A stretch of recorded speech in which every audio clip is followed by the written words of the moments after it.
Bari in nuna mana yadda za mu sami fina-finan algaita kyauta a yanar gizo. Da farko dai za ka zo ka shiga cikin browser ka kamar haka, sai ka rubuta algaita247.com. Misali, algaita247.com. Kamar haka sai mu tura. Kai tsaye zai buɗe mana shafin. Da zarar ya buɗe mana shafin, misali bari mu gwada akan fim ɗin Madaki Ƙatti, sai mu zo mu danna kan fim ɗin.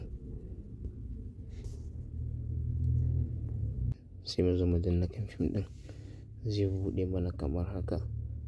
Amma jama'a za mu ɗan yi haƙuri saboda za ku ga website ɗin namu akwai talle. Wani lokaci idan ka buɗe link kai tsaye ba kai tsaye zai buɗe maka inda kake so ka buɗe ba. Sakamakon akwai talla a shafin namu, dan da shi ne muke samun na data. Idan ka zo nan akwai downloading button. Ko wanne ka taɓa a nan wurin downloading button ɗin nan zai kai ka. Wani lokaci muna sa fina-finan mu a mega ne, wani kuma a google.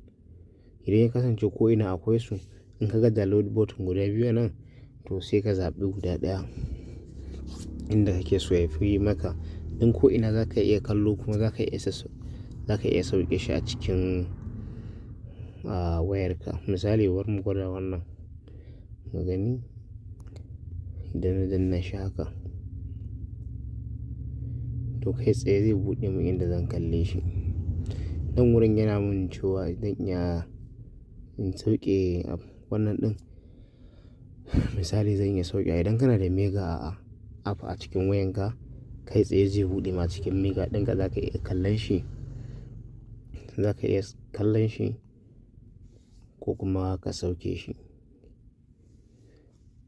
Kamar yadda suka rubuta a nan wurin.